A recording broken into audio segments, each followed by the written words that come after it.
어린이는 미래의 건설자입니다. 아멘. 이스라엘 사람들은 그 어린이를 미래의 건설자로 생각합니다. 그래서 그들의 말인 히브리어로 어린이라는 그 단어와 이 건설자라는 단어가 어원이 같습니다. 어린이는 이 바님이라 하고 건설자는 이 보님이라 합니다. 그러므로 어린이가 건설자, 곧 미래의 건설자라는 것입니다.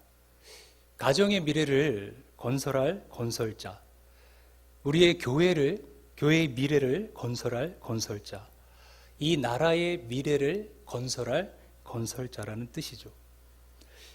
이것은 이스라엘 사람들이 이 어린이를 얼마나 소중히 여겼는지를 잘 알 수 있는 이 대목입니다.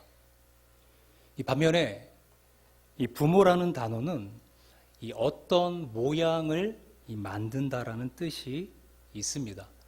이것은 자녀에게 있어서 이 부모가 어떤 존재인지 그리고 부모의 사명이 무엇인지를 분명하게 보여줍니다. 부모는 자녀를 먹이고 그리고 잘 입히고 잘 보호하고 잘 양육해야 할 책임이 있습니다. 하지만 기억해야 할 것은 이 부모가 이 자녀의 모양을 결정짓는다는 사실입니다. 아이가 장차 어떤 사람이 되고 또 어떤 삶을 살 것인가에 결정적인 영향을 주는 사람이 바로 부모다라는 것입니다. 아이는 아직 굳지 않은 한 덩어리 진흙과 같습니다. 그것이 어떤 모양이 될지, 즉 커다란 항아리가 될지, 아담한 쌀독이 될지, 조그마한 장종지가 될지, 혹은 귀하게 쓰이는 그릇이 될지, 하찮게 쓰이는 그릇이 될지, 유익한 그릇이 될지, 오히려 무익하고 해로운 그릇이 될지, 그것이 바로 이 부모의 손에 달려 있다는 것입니다. 교육의 실패는 이 모든 것을 사상 누각으로 만들어버리는 것을 볼 수가 있습니다. 오늘 말씀을 읽은 이 본문이 바로 이 증거입니다. 광야 40년의 생활을 마치고요, 여호수아의 인도로 가나안 땅에 들어온 이스라엘은 승승장구했습니다. 불과 5년 만에 하나님께서 조상에게 약속하신 그 가나안 땅을 거의 점령하고 이제 지파별로 분배하게 되었습니다. 그 지긋지긋한 떠돌이 생활을 끝내고 정착해서 살게 되었는데 그 생활이 얼마 못 가 주변 나라의 침략을 받아 이 혹독한 압제를 받게 됩니다. 이것이 바로 이 사사기의 기록이며 배경인 것이죠. 이 본문을 보면 이런 불행이 여호수아와 함께 가나안 정복 정쟁에 참여했던 이 부모 세대가 죽은 다음 곧 일어났습니다. 그들이 가나안 땅에 들어온 지 불과 30-40년 만의 일입니다. 왜 그들이 이토록 빨리 하나님을 떠나서 이런 몰락의 길을 걷게 된 것일까요? 그 이유가 10절에 나옵니다. 그 세대 사람도 자 조상들에게로 돌아갔고 그 위에 일어난 다른 세대는 여호와를 알지 못하여 여호와께서 이스라엘을 위하여 행하신 일도 알지 못하였다. 자녀 세대는 하나님을 알지 못하고 하나님께서 행하신 일도 알지 못했습니다. 왜 그랬을까요? 그것은 바로 다음 세대에게 신앙교육을 못했기 때문입니다. 물론 부모가 자녀에게 교육을 시키지 못한 데는 그럴 만한 이유가 있을 것입니다. 그것은 너무 바빴기 때문입니다. 가나안 정복 정쟁을 치르는 시기라서 전쟁하느라 바쁘고 전쟁에서 승리하여서 영토를 넓혀 가느라고 그 재미에 빠져서 그만 자녀 교육은 뒷전이 된 것입니다.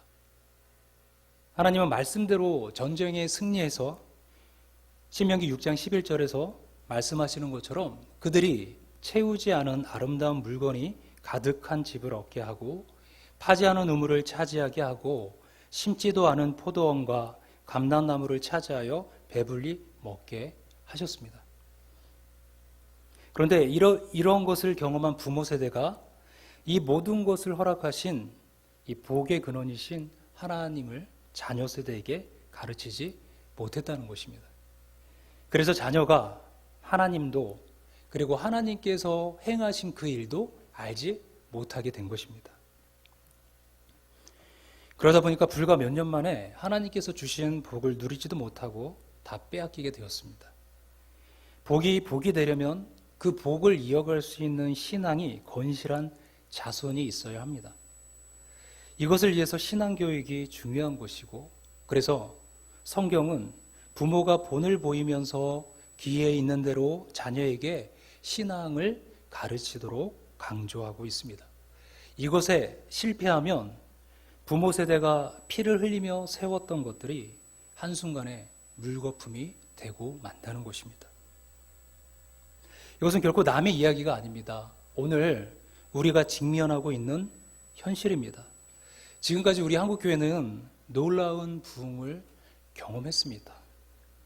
어떤 분이 이야기하시기로는 조금 가장하자면 그냥 십자가만 갖다 꽂으면 사람들이 모여들었다고 하는 그러한 때가 있었다는 것이죠.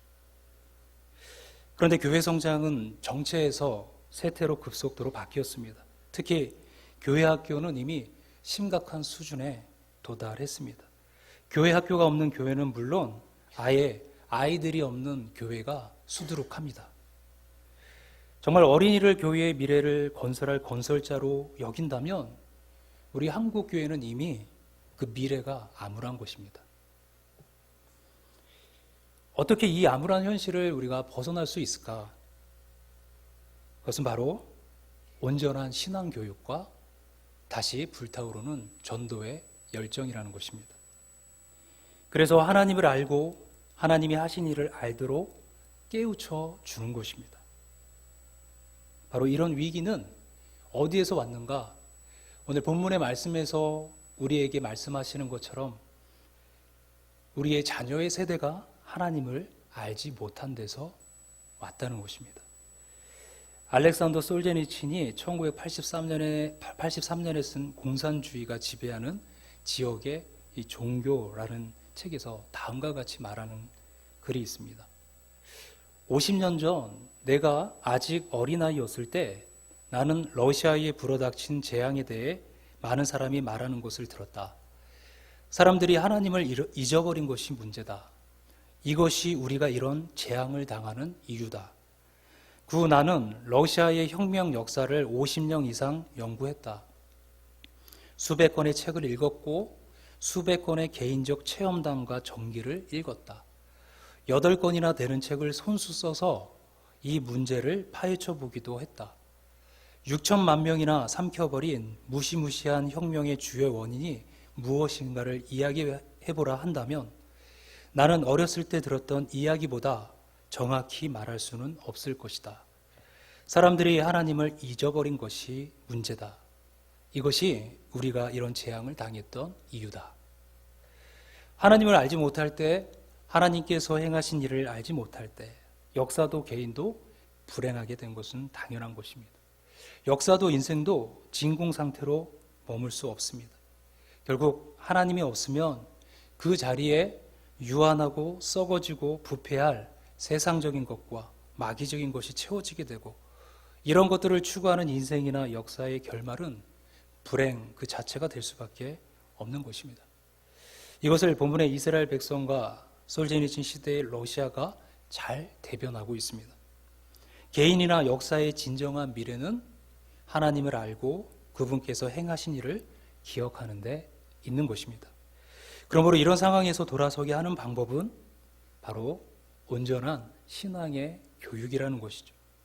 특히 미래의 건설자인 어린이를 전도하고 그들로 하나님을 아는 신앙, 하나님께서 하신 그런 일들을 아는 신앙으로 무장시켜야 합니다. 이것이 바로 가정의 미래, 교회의 미래, 국가의 미래를 바로 세우는 길입니다. 오늘 말씀에서 특히 7절에서 백성이 여호수아가 사는 날 동안과 그리고 마지막에 여호와를 섬겼더라라는 말씀에 우리가 주목해 볼 수 있습니다.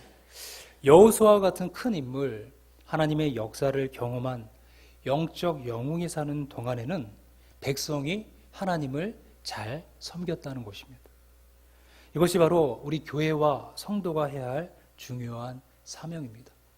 바로 다음 세대를 세우는데 우리가 총력을 기울일 때인 것입니다. 시대의 빛을 비출 수 있는 여호수아와 같은 인물, 그 인물 하나를 세울 수 있다라면 그 미래는 밝다는 것입니다. 교사는 영적 부모라고 할 수 있습니다. 바로 교회 사역의 최전선에서의 싸움을 감당하는 자리입니다.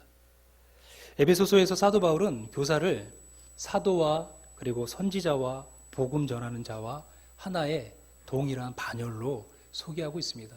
그리고 교사의 중요성을 그렇게 이야기하고 있다는 것입니다.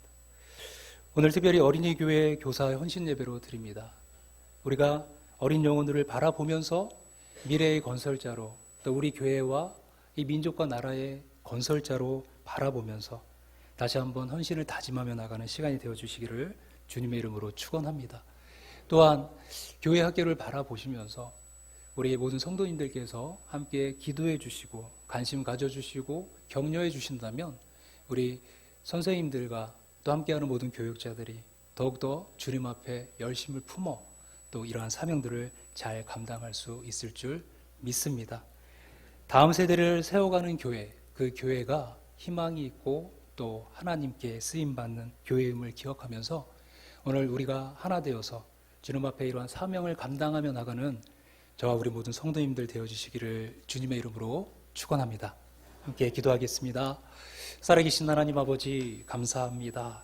하나님, 우리의 다음 세대가 하나님 우리가 장담하지 못하고 다음 세대를 바라볼 때에 불안함을 감출 수가 없습니다. 하나님의 복음이 다음 세대에게 잘 전달되어져서 하나님 그들을 통하여 이 땅이 하나님의 나라가 되어지고 복음이 전해져서 주님 모든 백성들이 모든 사람들이 주님 앞에 구원을 경험하는 그 일들, 그 구속의 역사가 멈추어지지 않게 하여 주시옵소서. 특별히 봉사교회 주님께서 기억하여 주셔서 다음 세대를 향하여 우리가 하나님이 주신 열정으로 달려나가며 그 영혼들을 세움을 통하여서 우리 봉사교회 100주년을 향하여 나갈 때, 아니 그 이상의 역사를 기록하며 나갈 때 다음 세대를 통하여 든든히 서가는 교회 되게 하여 주시옵소서. 주님 앞에 우리 공동체와 우리 성도를 의탁하오며 거룩하신 우리 주 예수님의 이름으로 기도합니다. 아멘.